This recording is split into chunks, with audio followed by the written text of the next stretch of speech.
Look at this backdrop. Here we are in the sunny south of France on Teed's yacht. Yes, We can't beautiful. call it a boat. Yes, beautiful. So Liz Matthews, Senior Vice President of Global Brand Creative Experiential Marketing. Did I get that right? You got it perfect. Okay, so I think that you're one of those execs where they just keep adding an and.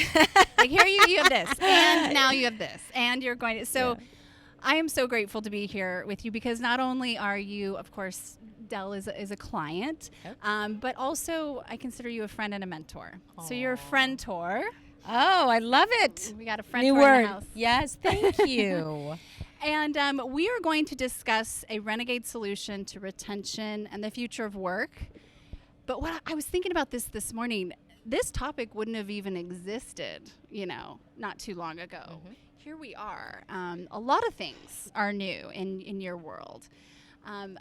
We've done a lot over the last year together, and we'll get to that. But let's just start with, what does it mean to be a leader today? What does your team need in you today versus what they needed in you 2.5 years ago?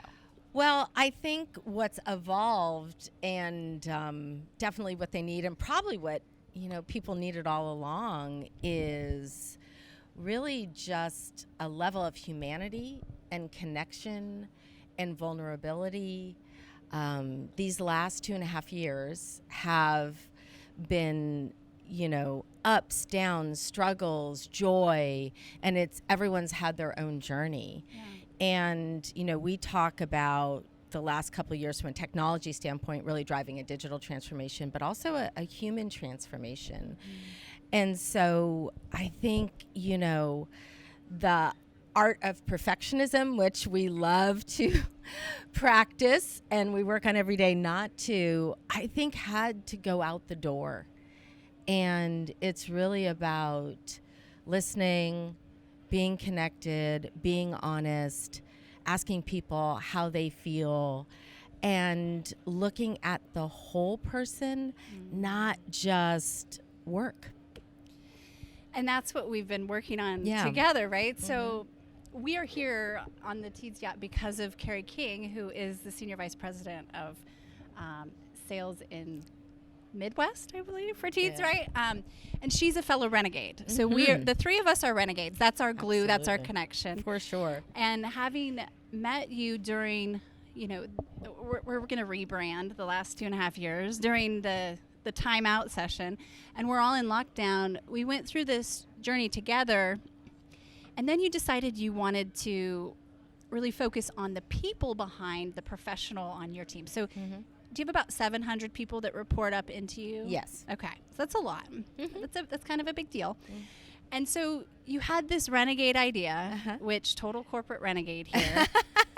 And most wouldn't have probably greenlit this idea as a gift to your team. Mm-hmm. Hey, we want to focus on you and the human development, not just the professional development, which I know Dell tracks everything, right? Like you are a measurement. You've got your metrics and we heavily down. Invest in professional development for our team members already. So what was it that we talk a lot about our personal journeys then coming to life that caused you to want to do this? And what we can talk about what it looked like then. Yeah, for sure. So, I am an off-the-charts extrovert. I desire connection, and so moving full-time at home gave me extra time to really be introspective, and that is when I had the opportunity to join Renegades. And the joy I felt and the space I felt for myself as a human being was really transformative, and I wanted to share it. And I know that Renegades really, what the part I was in was focusing on women. And I loved that, and I needed that connection. But I don't have all women working for me. So it was really, really important that, I made it available to all people, creating a really inclusive environment in my organization. And that was it. It was the gift I wanted to give them of introspection, of their self-journey, of joy, of self-confidence, hopefully finding the space for themselves that I found, and putting them as humans ahead of their performance. It really wasn't about the professional, it was really personal. And this was so interesting because this gets me so excited. At first, especially your people, like your top senior leaders, they're like, "You want to what? Like, what's going on we're here?" gonna measure joy. That was our like, KPI. Joy is our KPI, and you're just like, yes, it is. And we'll dive into that. And so all the metrics, of course, we studied everything and did a baseline during and after to see the actual measurements and results. My favorite was you really were focused on changing the way people show up in terms of bringing their whole selves, which is not always, super, I would say associated with the corporate walls, but 94% of your team changed the way they show up in work and life, that you said. So, so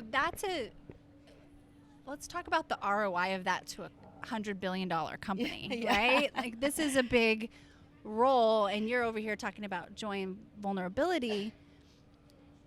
But for you, what have you seen kind of as the justification in terms of a business standpoint?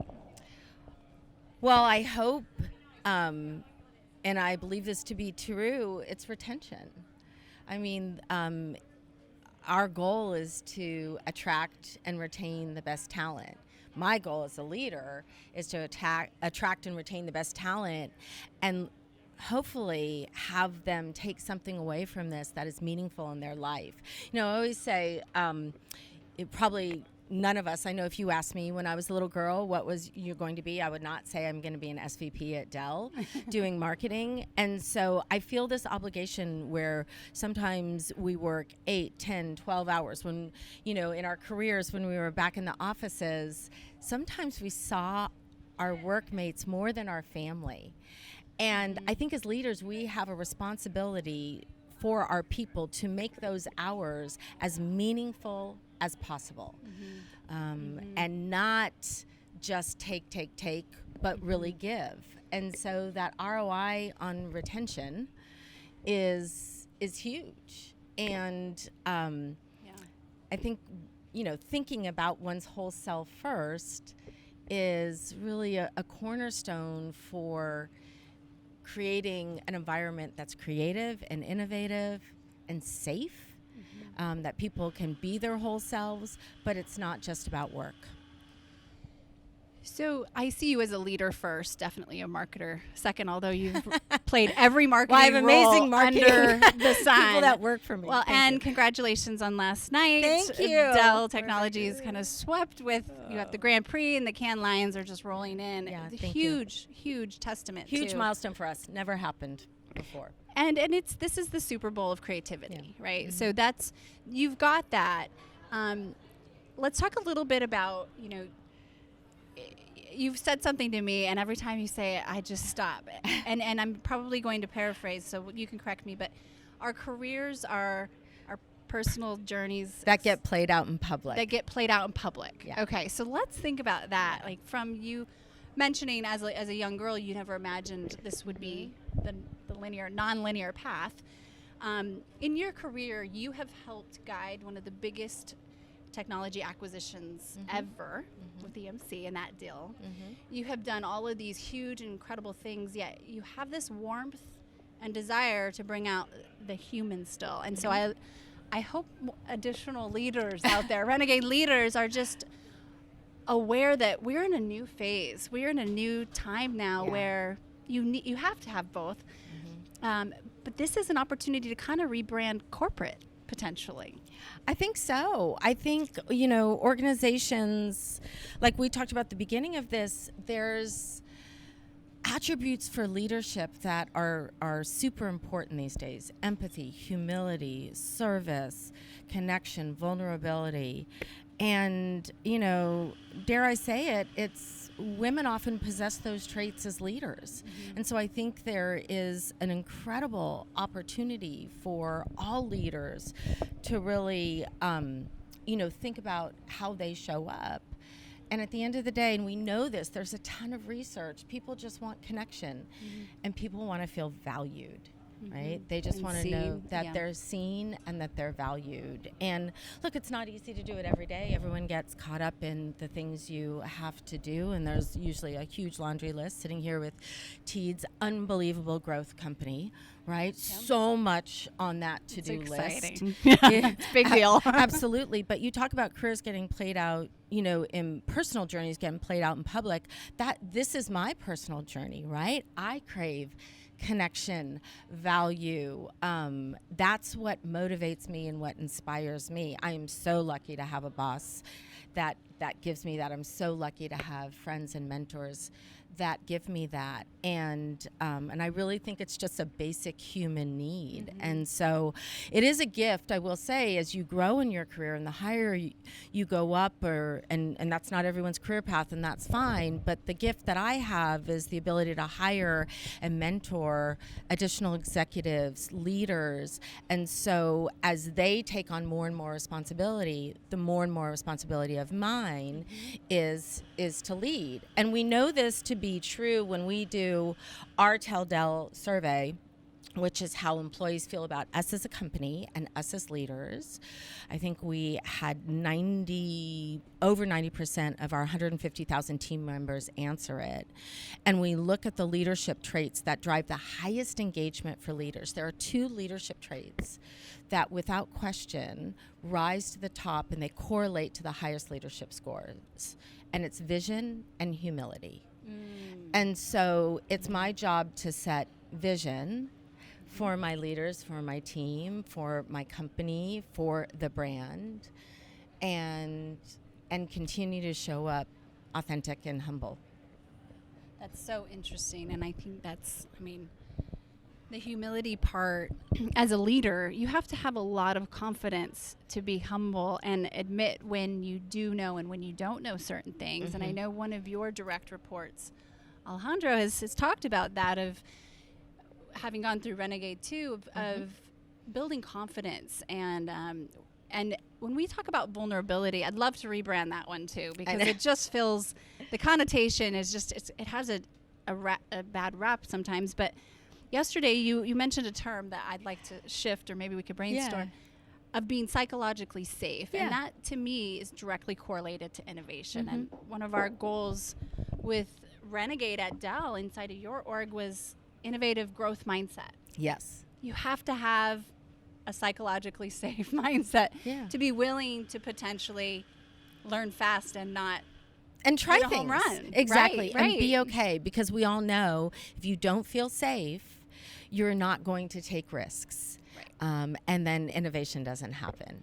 Right. Exactly. And the motivation by fear is fleeting. It doesn't have a sustainability, right? For sure. So if you were to rebrand vulnerability, where would we start, Liz? I don't know.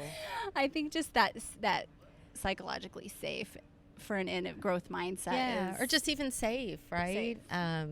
It's hugely important. Yeah, it's cool to witness that sense of joy and also fulfillment, but also the effectiveness as a leader increasing on your team, and how they personally feel about the company and how it cares for them. It's like the logo, it's hard for that logo to care for you, but the people behind the logo do. For sure. The leaders that you're loyal to, right? Let's talk about the future of work for a moment. For sure. I know this is an exciting passion of yours, and you've often said that work is an outcome. It's not a destination, and I live that. I could be in the back of my car escaping the toddler and the crazy household in the parked driveway, like on my Dell. And we've seen the videos of you doing that. Portofino last week, and like enjoying it on a boat. And so it is just anywhere. We need the outcome. What are some of the things you're seeing, or what would you like to see more of as we navigate this new, there are no more corporate walls per se, you know? Yeah. And I think one of the things that we talk about a lot is if this is we'll call it the new normal. And look, before, the last 2.5 years, we were already in a flexible work environment. I always tell people I never went in the office 5 days a week, which is cool. Yes, it you was wouldn't very cool. Be expected. I loved it. Fridays were my day in my yoga pants, and I got caught up. So the transition to new ways of working, and we call it now work from anywhere, was fairly easy. And at the same time, there were challenges in staying connected, right? Yep. And, you know, for me, I think it's our opportunity to change the measurements of what engagement looks like. So we're so used to, okay, if I'm face to face, we're engaged. But when I was on Zoom, if I'm not getting facial expressions, then there must be a problem. If people turned off their video, well, there must be a problem. Chat's dead. Right. No one's chatting. But if the chat exploded, yet the videos were off, you know, is that a new way to measure engagement? And so I think for me, my hope is that we have to look for new ways to think about what engagement looks like. And you can't necessarily carry what you used before into the future. And so rather than projecting, well, your video is off, you weren't engaged, look for new ways to understand that engagement or follow up conversations and things like that. That's for me, and have us own and the responsibility of not projecting old standards on the future. I love that. I mean, really, you're setting some new industry standards when it comes to, you can. I mean, given the mass and the scale of Dell and the position that you have in the marketplace, it's, I think it's Einstein who said, not everything that counts can be counted, and not everything that can be counted counts. Right. But how can we add some more formal metrics to things that used to feel intangible and soft, like vulnerability, which is being rebranded. Yeah. But for the greater good of the bottom line and the quality of life, that's a good combo. What are you most passionate about right now? Oh, goodness. I'm passionate about a lot of things. And I think, you know, being here at Con, and it's been a number of years since I've been, so it's been so inspirational. And you know this, we talk about it a lot, this idea and this belief that I have around brands being alive, you know, as running a brand. It is all about the people, and we talk about brands being alive. They're made up of human beings. And so I'm so reminded of that, and even more motivated to think about how you connect and the ecosystem of connection that drives brands. And it starts with team members. And I think sometimes we think, you know, absolutely got to connect with our customers. It's our reputation. It's this. And all those things are true.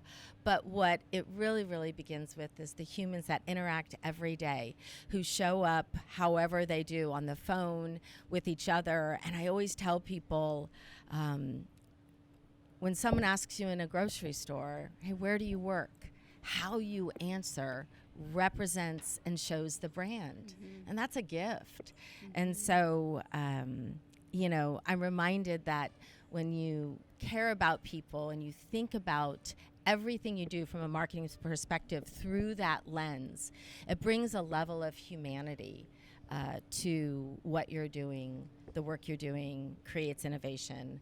And I think in so many conversations this week, and seeing the work from so many companies and the passion around it, I think it's never been more true. I believe that 100% too. It's cool to, you know, look at people in the eyes and have a conversation here, and actually feel the empathy, feel the genuine, hey, I care about you as a human and we're doing business. Yeah. Versus a couple years ago, it was, let's get things done. And it was a little frenetic. Oh, yeah. Yeah. It was a little frenetic. A little bit. So you are in charge of the soul of Dell Technologies brand. I like to say I guide it. You guide. I guide it. That's a there are a big whole lot of people well, that yes, are you guide. part There of you go. it. There you go. I'm just their guide. I'm just Fair. a guide. You're the cruise director a bit. So how do you feel you keep your finger on that pulse? That's a big, you're everywhere. You're global. You have, and Is that something that, you know, you talk about hiring the best talent, Mm-hmm. and they're there, that's the team. Mm-hmm. But how do you feel these changes? Is it a personal journey that sometimes guides, like if you're feeling one way, for example, like we talked about during the last couple of years, you know, your team must be feeling it too. Mm-hmm. Yeah. Yeah, I think, from a pure brand perspective, the marketer in me has a lot of ways to measure Right. globally. And so, and I think also, staying on the forefront of trends and what's happening in the marketplace with brands, the role brands are playing these days, and the expectations that our stakeholders, which is much greater than our shareholders, but the whole ecosystem has of us is hugely, hugely important. And we feel that, and we know that, and we live it every day, and we have a responsibility to our stakeholders. And I think that drives a huge amount of what we do and how we look at the brand. Such a dynamic time, and Yeah. we'll wrap up here in just a moment. As we're in a season right now, lots of dynamics happening with the economy, with the world. There will be a lot of consolidation. There will be a lot of M&A going on, and you've seen a lot of that. Do you have any guidance to both leaders as well as team members who might be getting ready to go through that, just from like a cultural blending standpoint, where you've got two things that didn't used to go together and all of a sudden you're married? Yeah. Any small tips that to think about if you're feeling that stress or fear of, oh, this is about to happen to my company? Yeah, check your ego at the door. Okay. There's just no room for it, right? Okay. You have a choice every morning how you're going to show up. You can show up great and collaborative, or you can show up not. And many times when you think about cultural blendings, the number one behavior is to retain what you know. Or in some cases, leaders get nervous about, is this going to be taken away? And when you focus on that, you actually don't focus on what you need and the work at hand. And so, you never know what the outcome may be. So don't focus on that. Focus on the process every day and show up the best you can, and check your ego. It actually isn't about you. Right. Truly. It really Believe it or not. isn't. So, yeah. Amazing. Yeah. Amazing. And we're feeling a breeze here. It's much better. I know. Yeah. I've got my amazing fan here that I'm like, I'm going to break this thing out. We gotta break it out. No one knows how hot it is. Okay. Exactly. If we were to go back, so we talk a lot about digital transformation. That's your world, and you really can't have it without human innovation and a shift in the way we think and where we're headed. If we were to go back to the little girl who probably didn't imagine to be on a boat in France as an SVP, where you are now, what would you say to her? Oh man, just have fun, right? You're gonna learn a whole lot of things along the way, and keep laughing really loud. I have an incredibly loud laugh, and just have fun. Just have fun. What a way to wrap up here on the Teeds Yacht. Thank you to Teeds for hosting, and congrats on all your success. Yes, congratulations. Huge thank you to Liz, to you and Dell Technologies, as well as your entire team, for your partnership with Renegade.Global, and I appreciate you. Oh, we appreciate you, and we're grateful for the work we're doing together. Thank you. Thank you.